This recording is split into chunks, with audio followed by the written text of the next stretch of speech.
Folks. Hello, folks.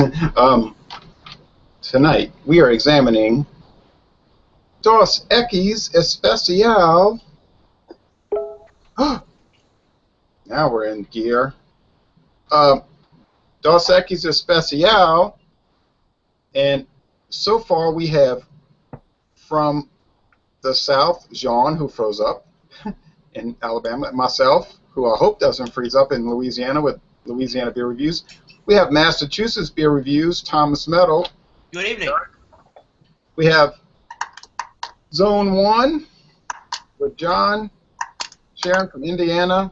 Now, I'm presuming you have all had Dos Equis previously, right? Yes. Correct.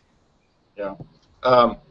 Interestingly, we're looking at a beer brand that was acquired by Heineken in 2010, and Heineken is about to acquire another brewery. They already have 50% of it as of yesterday, and I would figure they'll have most of it, majority of it, very soon. And Eric or John, you want to tell us what that is? It's Lagunitas out of California. Some people are jumping off of bridges and getting really upset. But, you know, that's business. Like I said on your Facebook post, that's business, right?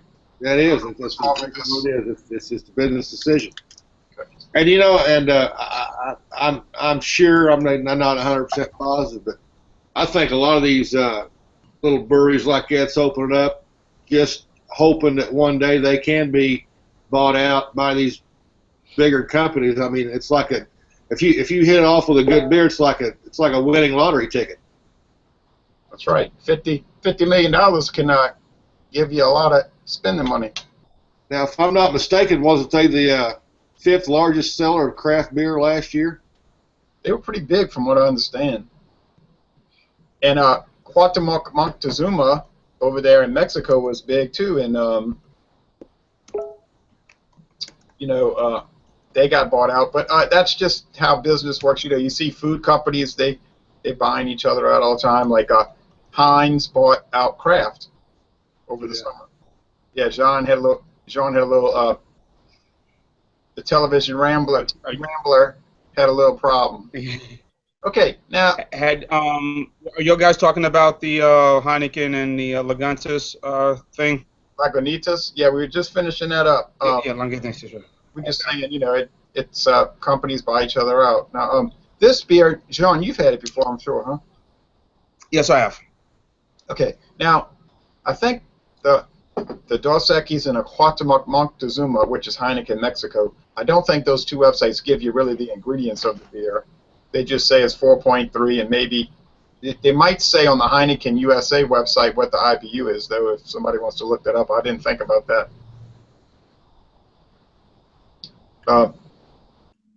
Well, the Southerners, we'll look at it first. This beer's got a pretty thick head, as you can see. It's 4.7% ABV, Jay. Mine's too. 4.7. Yeah. I got none. I think it's. I'm on a different thing. I'm sorry. Check Heineken USA. Pretty sure it's 4.3. Crafted in Mexico since 1897, and blah blah blah, and yeah. I had the lager pulled up. The Yeah. amber lager. I'm sorry. This beer came out in 1984. What happened was in 1897, the original Dos Equis was introduced in anticipation of January 1st, 1901 for the new century, and it was the 20th century, so they're going to call the beer 20, right? 2 X's, the Roman numeral for 10, 20. Right. But it confused all the customers. They thought the beer was 2 X's. And they would tell the beer, like go to a bar and say, I want to get 2 X's. And they say, you mean 20? But, you know, pretty soon they realized the people were saying 2 X's, kind of like the Silver Bullet. It just became an official name. Like Coors went and copyrighted the Silver Bullet. And this company decided before somebody else got the name, they would copyright Dos Equis. And that's the official name. It's no longer called 20. I think in 1984 they came out with this version to try to compete with beers like Miller High Life, Corona, stuff like that. You know. I don't really find this beer to be quite as bland or watery as a lot of the other Mexican kind of pale lagers that I've tried before. I think it's kind of on that light side of the medium, which is kind of nice. Okay, well Not quite as watery as. no one looked up Heineken Mexico, huh? I'm going to look that up while you tell us about. We'll go up north then. We don't have to go south first. We can go up north, and you can tell us what you think about the beer. I did get a lot of head, but it dissipated. But I still get a pretty good amount of lacing here. Go ahead, Eric, and then John.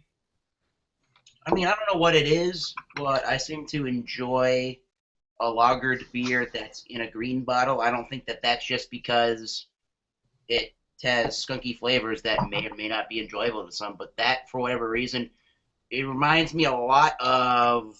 It does remind me a lot of Heineken. It has that kind of that grainy, almost like a hoppy kind of a flavor without it being too much. It's got bitterness to it, but again, it's not hoppy. It helps to round out a lot of the grains and the sweet profile to it, and it is a little toasty as well, which is kind of nice. So nice for a lager. Yeah. Now, I don't think Heineken is any longer made with adjunct, but I think this is made with corn. I know Heineken used to be made with adjunct. I know Stella Artois is made with corn. Mine was not skunk. Now, I have this 24-ounce bottle. I got this in Houston, Texas, 24-ounce bottle. They don't sell these around here, but they sell 24-ounce cans around here. Nice. 24-ounce cans, not the bottles. In Texas, they had cans or bottles. But for some reason, it was like I saw the bottle was cheaper than the cans. So I was like, well, that's weird, but, you know, of course, I wanted the bottle anyway. What are y'all drinking out of, all 12-ounce bottles? Yes. Yeah. Oh. I got the 16. I got the 16-ounce can. I got at a service station. So in the green can, as you can see. Pint can. Now this is interesting. They're saying on the Cuauhtémoc Montezuma website, they're saying 4.3, right? Yes. On the Heineken International website, they're saying 4.5. Really? Right. 140 calories, 10 IBU, which seems about right. They're saying low bitterness and low alcohol volume. A crisp, refreshing Mexican lager. Now they're saying serve at 38 degrees with a lime. They're suggesting it. Okay. It says okay.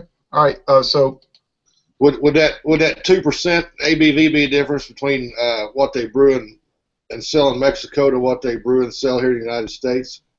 Could be. They might have a different recipe coming over here. Mm. But that's a good question. I don't know. What do you think about it, Eric, overall? And then we'll go to John.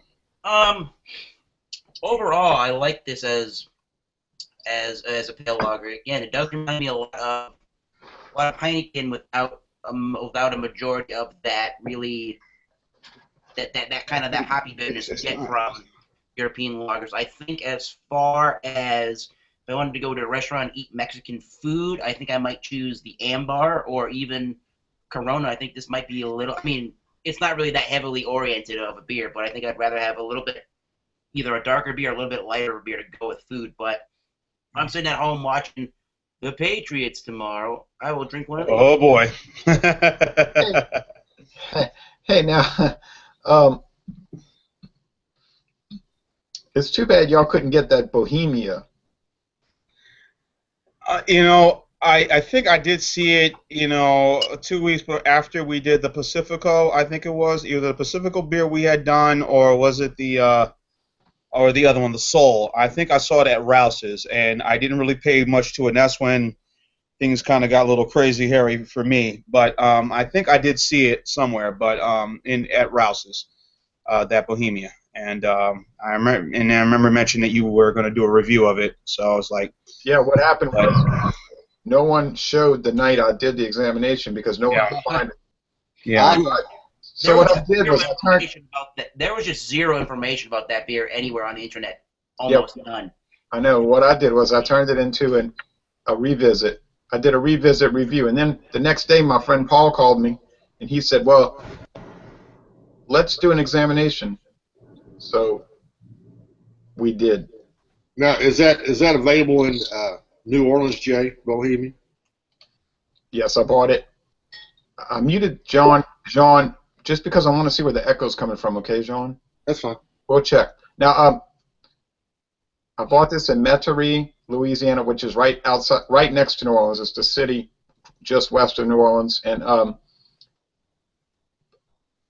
I bought it at Dorgnac's, but I think Rouse's sells it, and yeah, but you can't get it in the town I live in. It's not here, so it's not like widespread. But anyway, we did an examination, and Paul said it was one of the best Mexican beers. Well, actually, he said one of the best beers he ever had. His wife loved it, and they were just drinking it up like crazy. He said, you know, the interesting thing is his wife will drink all kind of exotic stouts and IPAs and stuff, and she'll say she likes them, right?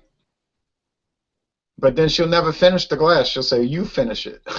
But he said with the Bohemia, she was drinking them all down. She was finishing every bottle, so that was a real winner for her. Now back to this. Eric gave us a good description, and you notice that there's no skunk. I didn't get any skunk at all. None. And Not John would not from a can. But John, Sharon, what do you think about this? Well, I got absolutely no head, hardly no carbonation whatsoever. Nothing on the glass.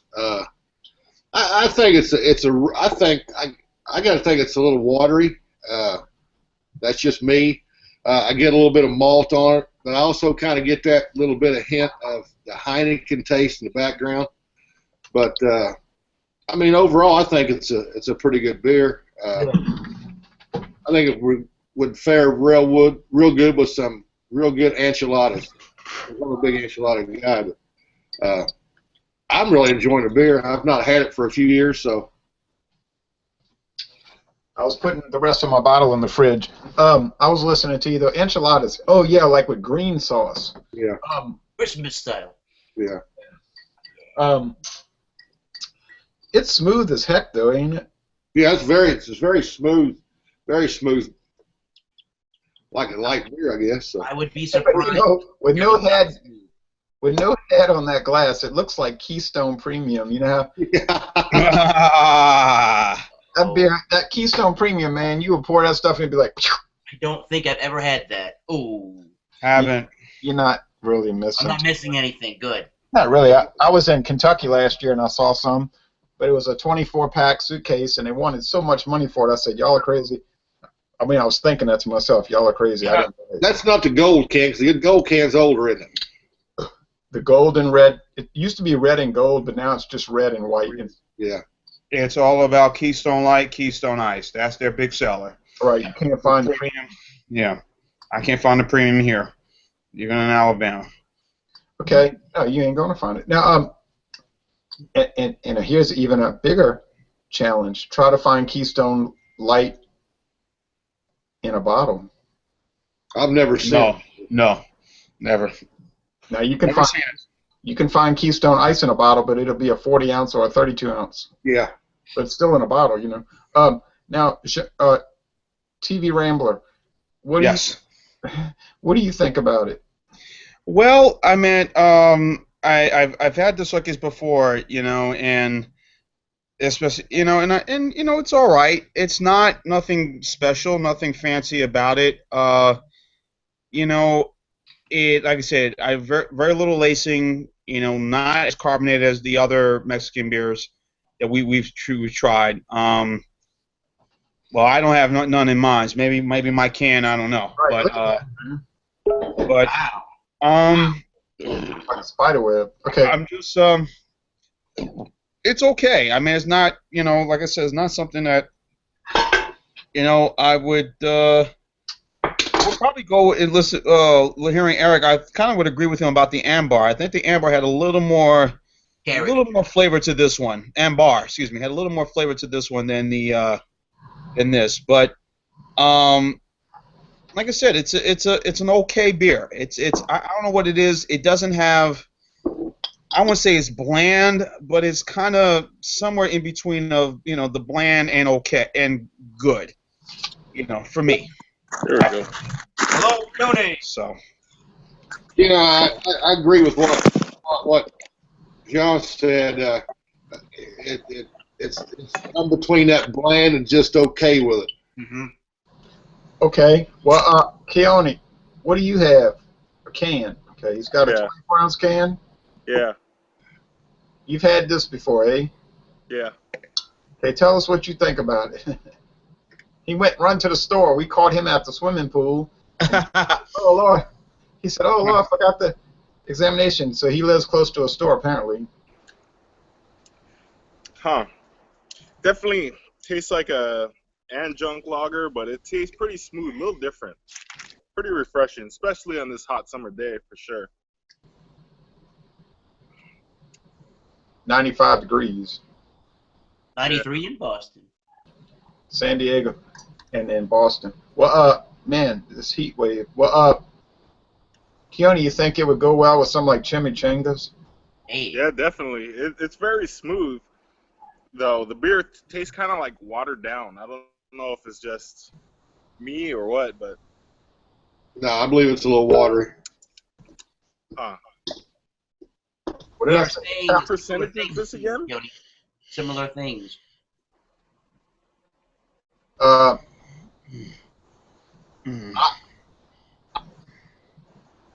140 calories. That's not too heavy.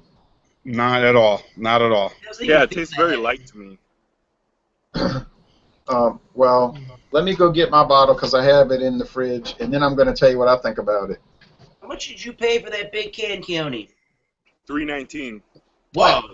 Wow. That seemed kind of expensive. Good All old the beers California are- taxes. California I don't- taxes. I paid $1.59 a piece and bought two. I think the six-pack was 6 and change in my. I think this 24-ounce bottle was $1.99 or something That like seems that. like an okay price. $1.59 for one can. Hey, but let me say, One can at Clark's. they've got, if you go to Walmart, they've got the beers of Mexico, which is Dos Equis, the Dos Equis Azul, you know, that summer one, the cactus. They got Sol and Tecate. Yeah, that's where I live too. 3 of each and 12 altogether, and it's $12.99 at Walmart. You know, I've thought about picking that up just to get that one Dos Equis. I've never had it. Oh, the The Azul? Azul is kind of Yeah. Well, if you like cactus juice, Oh my God! What? yeah. There we go. Beers with the exotic flavors and whatnot. That's Ugh. what we call a malternative. Yeah. Ding. It's the same thing as the blue moon, whatever that cactus is. You know, it's got, they put it in the Oh, agave. yeah, right. Yeah, what is Michelob Ultra has a lime cactus. Okay, now mine has a, well, it does. Well, mine has a thick white head, and it's a straw appearance, I guess you'd say, or golden, depending on how the light's hitting it. There's some ascending bubbles and all of that stuff, you know, typical lager. It was developed by a German immigrant named, what was his name, George Haas. So he's going to make it like a German beer, but they're going to make it suitable for America, meaning they're going to add corn adjunct because those Germans get the corn cheap, and also Americans got used to those kind of beers real fast, so that's the way they wanted them. But and I mean North Americans, Canada, United States, and Mexico, and the West Indies islands too, by the way, like Haiti on Hispaniola, for instance. But I mean, if you go to any of those places, like if you go to the Bahamas and drink Kalik or Kalik, or and that's another Heineken brand, by the way, it's going to be so similar to this. Now, unless you get the Kalik Gold, which is a like 7% malt liquor, you're not going to find it similar. But it's pretty rich. This beer is definitely an adjunct. I can taste a hop present and a very faint, very faint hop present, and also malt present. I was actually surprised. At first, I was just tasting adjunct, but I have to admit, though, I still prefer Budweiser's adjunct over this. Yeah, because that's rice. I'm noticing Rice. that this might be, the more that I drink it, like I said on our little chat bar here, I said, I'm getting the sweetness the more I drink it, and maybe it's a corn syrup type sweetness I'm getting. It's kind of reminds me of a PBR type of a sweetness. It's definitely corn. It's definitely corn because if you go and buy some Del Monte yellow whole kernel corn, Yep. but of course that has salt in it. But if you bought it and you just ate it, it would be so sweet, sweet corn. But corn gets a bad connotation as being an off flavor in a beer. If you like that flavor, then it's good. Who cares? But I agree with you, Eric. You're kind of spot on with that. It does taste like kind of a corn syrup kind of taste. Because definitely PBR takes no expenses in telling you it's corn syrup in that beer. That's why it reminds me of that sweetness. I think once it's warming up a little bit from what your refrigerator freezer temperature had, I believe the more it warms up, gets up about 50 degrees, maybe 48 to 50 degrees. I think that's really starting to bring the adjunct out in it, like the corn, because mine's sitting here warming up, and the more it warms up, the more the bolder corn taste comes to present, and the malty taste comes to the back end, where it was just vice versa when it was ice cold. yeah, and it's sweet, but it's not to me offensively sweet, and it's a light body and it's a crisp finish, and I think it would pair well. And I named some other foods already, but I think it would pair well with steak fajitas or chile rellenos, but I would put some really hot pepper on it. Like I would put, you go to Mexican restaurants, they never have sauce that's really hot enough, but I would put some really hot salsa, but chile rellenos, and I would have some sour cream and probably some diced red onions with that, and cilantro, and maybe some pico de gallo sauce with some nachos on the side. But Yeah. I just think. I'm about to get to that. What would you guys think about nachos and cheese, like queso dip with some Queso nachos? dip would work. Have like diced jalapenos in there. Yeah. What about a great big old burrito supreme from Taco Bell? Yeah. I could see it working with some Taco Bell too. Yeah. Triple Baconator.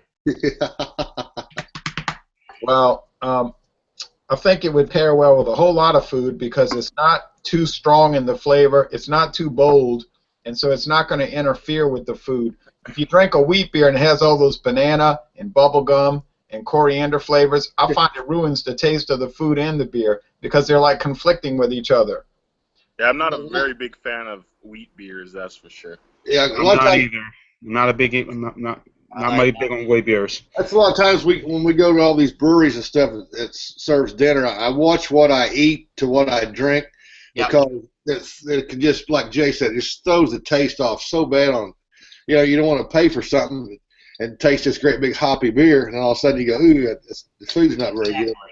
Sometimes the food's great if you pair it great with a good beer. Yes, and I think you're right, and I think this beer was created really for pairing with spicy Mexican food. Yeah.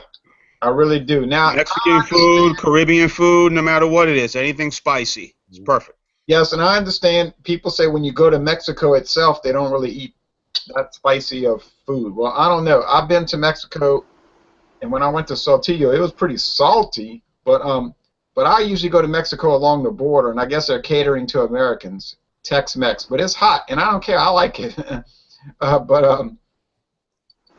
Man, it's really that pale malt is coming out in the aroma. Crawfish boil beer, yes. Yeah. But I think with a crawfish boil, I might be inclined to do what my daughter says. She likes to. Now, my daughter, you probably watched some of her videos. She is so picky. She always downgrading lagers and making me mad. But she says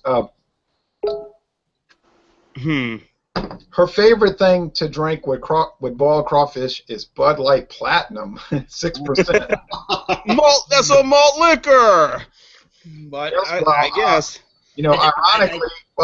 Ironically, she is. I'm about to tell you why it's ironic, because the first beer she ever sampled when we started doing these beer reviews when she turned 18 years old was what's the one from Belgium? It's the Red Cap. Chimay Red Cap. And she was like, "Oh, this thing is too whatever." She had some criticism of it. It's awesome. but you know, she would get used to it now. But I remember last year, 2014, I believe it was, I'm pretty sure, we did a video for the Steel Reserve 211 8% triple export, the black can. Mm-hmm. And she said, "Oh man, this is one of the best beers I've ever had."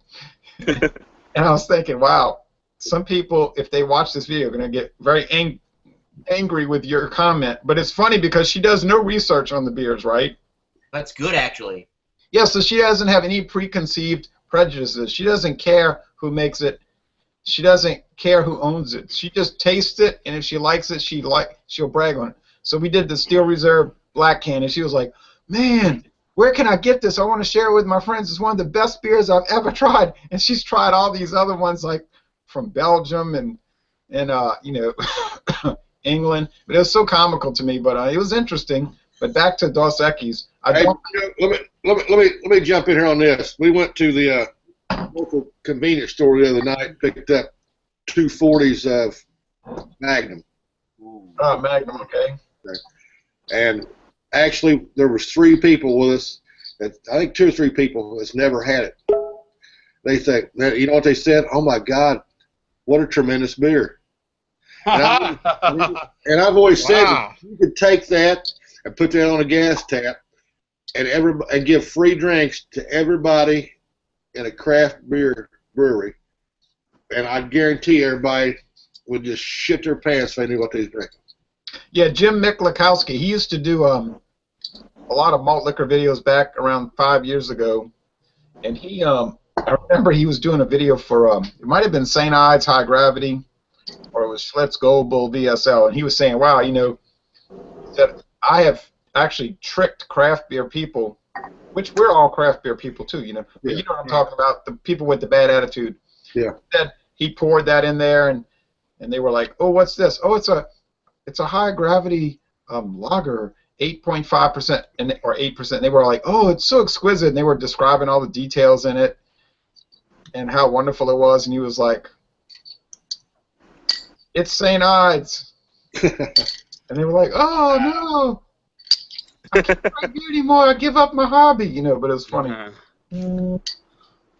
Well, the last part of this is there's 2 parts to this. First, we're going to go over if we would buy it again, and secondly, I want to talk about what's coming up. So I would say yes, I would buy it again because I have bought it off and on over the last 20 years. Oh, well, let me say 18 years. Is it a beer I seek out? No, it is not. Is it a beer I ever crave? No.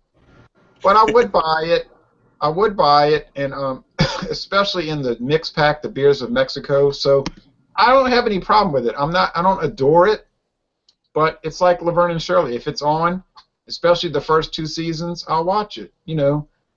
Well, actually, I really like the first 2 seasons, but after that, I wouldn't watch it. But anyway, going on to Jean, you're in the South. What do you think? Would you buy it again? Like I said, if I'm pulling into a service station, you know, I need something to, you know, get a buzz, just to relax, you know, something. Oh, excuse me, I take it back, not a buzz, but something just kind of take the edge off, you know. I'll pick this up. Am I buying this every day? No. You know the beers I get, and you already saw some of the reviews that I've done on some of those other beers. So, there goes my answer. So, malt liquor. You would buy it, but you wouldn't necessarily really buy it. I mean, you might buy it. Right, I might buy it, but not every day. What about Schlitz malt liquor? If I can get Schlitz malt liquor in this area, fantastic. All right. Anyway, I should have brought that. Sadly, it's not in Alabama because Alabama is so. Never mind. Next person can go on and talk. Uh-oh. Okay, well, now we'll go out west and then we'll go up north. Keone, would you buy this again? Yeah, I would buy it again if it's on sale. It's not something I'm really looking for or something I would want to desire. I don't know, it's just me, my own opinion, but I kind of prefer the ricey adjuncts over the corn, like kind of like a Coors Banquet or a Budweiser. But over here, it's kind of expensive. Like, I bought this can for $3.19, which to me is a little overpriced for the quality of the beer. It's not a bad beer by any sense, but I can get a Budweiser for a little cheaper. Yeah. But I would buy it again if it's on sale. That's how I'd put it. Hey, look, I have a friend. He can drink anything because he works at Mathern's, and he could pick anything, right? But we went to the LSU game Saturday night, if you want to say the game, because it got canceled after 4 minutes. And it was the Oh first. yeah, I remember that. Who were they playing? The dangerous McNeese State. Yeah, well, look, he was so upset because it was the first LSU game he ever went to in his life. Like the first big time, one of the first big time college games he ever went to. He was so excited. I mean, I'm watching this guy. He was like so excited, right? He's taking pictures of everything, the band coming out. He's like, this will be one of the greatest nights of my life. And then they canceled the game. And we were driving back home, and he was like, I'm so mad right now. He said, I know I don't show it because he was just sitting there quiet. He said, but I'm so upset. He said, I need to stop and get something to drink. I need to calm myself down. I'm so upset. I said, all right. I said, well, let's stop at this new Valero gas station they just opened a week ago, 3 days ago, from previous to when we were at the game. So we stopped, and he was like, and it was incredible because they had this huge beer selection. I was very impressed. Lots of craft beer and stuff. I was like, what do you want to get, Lee? And he's like looking around, and he said, oh, I got to get Budweiser. So he bought a bomber, a 24-ounce Budweiser. So that's what he reaches.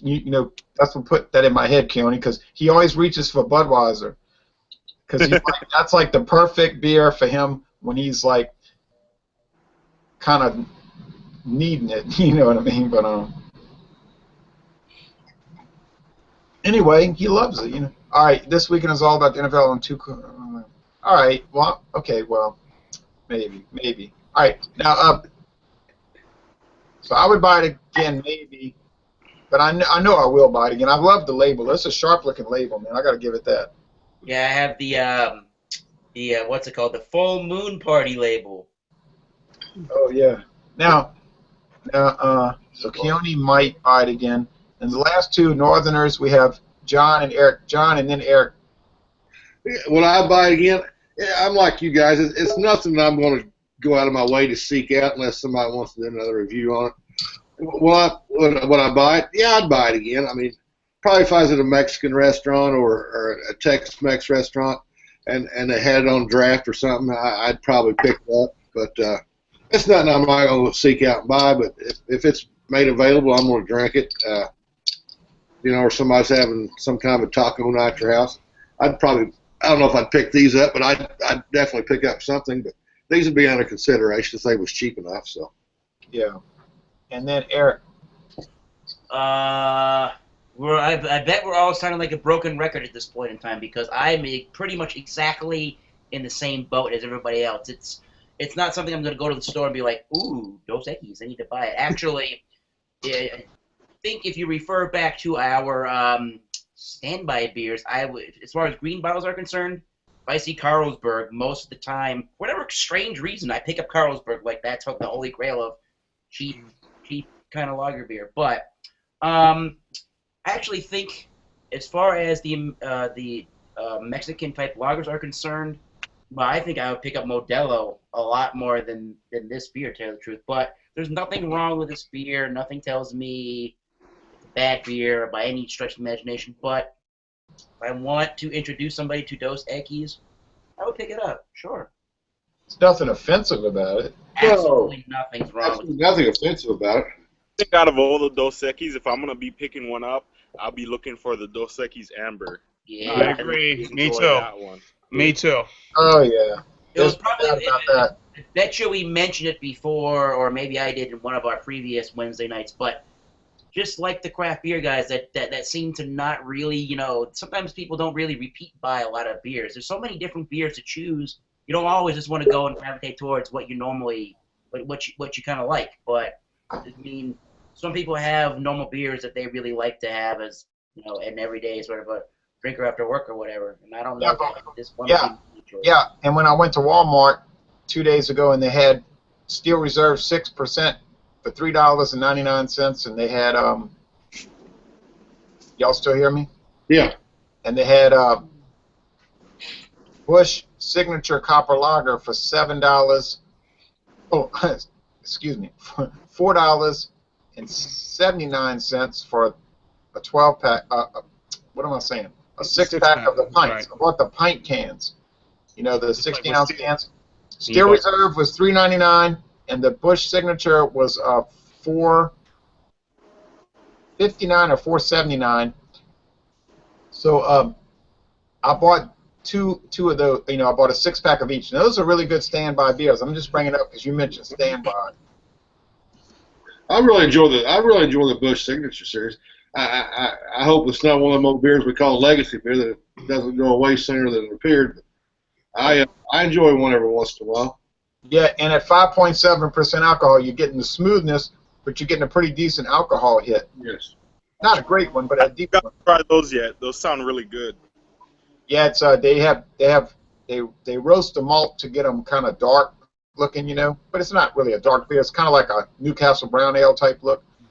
Eric, I'm sorry you're feeling bad. I Yeah. almost felt like a cold was coming on to me today, but this Dos Equis did seem to help. Not too strong of a beer that you're serious. missing out on the magnitude of its flavors when you. So. Yeah, and now to end this up, here's what we're looking at coming up. We've got Pilsner Urquell next week. The original Pilsner beer from 1842. That should be something to check out. I already got my bottle. Wait. 2 weeks from now, we have Modelo Especial Nice. from 1925. And then 3 weeks from now, we have Carta Blanca.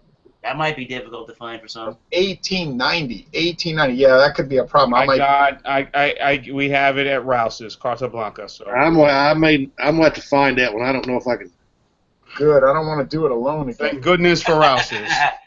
Then, on October 7th, get ready, Shipyard Pumpkinhead. Well, I bet you I can find that. I'll probably better go pick that up this week. Won't be able to find it. Hey, do you guys? I sent the picture out there this week, today. Do y'all have Yingling Oktoberfest? We got it here in Mobile. Yes. Heck no, we can't get Yingling. Oh. Not unless my buddy picked some up when he was in Tennessee over the weekend. So A good one. Yeah. So now to dip into October a little more, I'm looking at October 14th. How about Moosehead? Yeah. I can do some Moosehead. I can get that. I can get that. Dude. Great beer. And then how about the week after we look at Molson Canadian? Sweet. Check Rouse's. Yeah, that's a pretty popular. Rouse's is the only place I get all these beers. I can't get it at Walmart or at Greer Shopping Center. So this, you know. What was that one beer you talking about? Carta Blanca. Yes. Casablanca. Carta Blanca. I'll see if I can get that tomorrow. I got a 32-ounce bottle I bought for $1.99. And then on October 28th, provisionally, I want to look at Labatt. Sweet. I get that. I don't get it. Don't get it. Labatt Blue. Check around Jean, because that beer is still available in some locations. I may not even be able to get it. We used to get it common. It was common around here, but it kind of hit the a little bit. It's interesting because it's owned by Anheuser-Busch InBev. But Labatt, that's an old brand, boy. Very old brand, a very good brand of beer. But, you know, here in Mobile, it's all about Bud and Busch Light and, you know, everything else. So Busch Light. All right, well, we got time to play with it. But anyway, thank y'all for watching this video. If you cared to watch it, we had fun doing it. I don't know how much viewership we'll get, but you know, we like it. But anyway, it's just an examination. That's the way it goes. So thanks, and join us next week if you care to. peace, everybody. It's been fun. Party, everybody. Woo! Ow! Werewolves in London. Ow! TV party.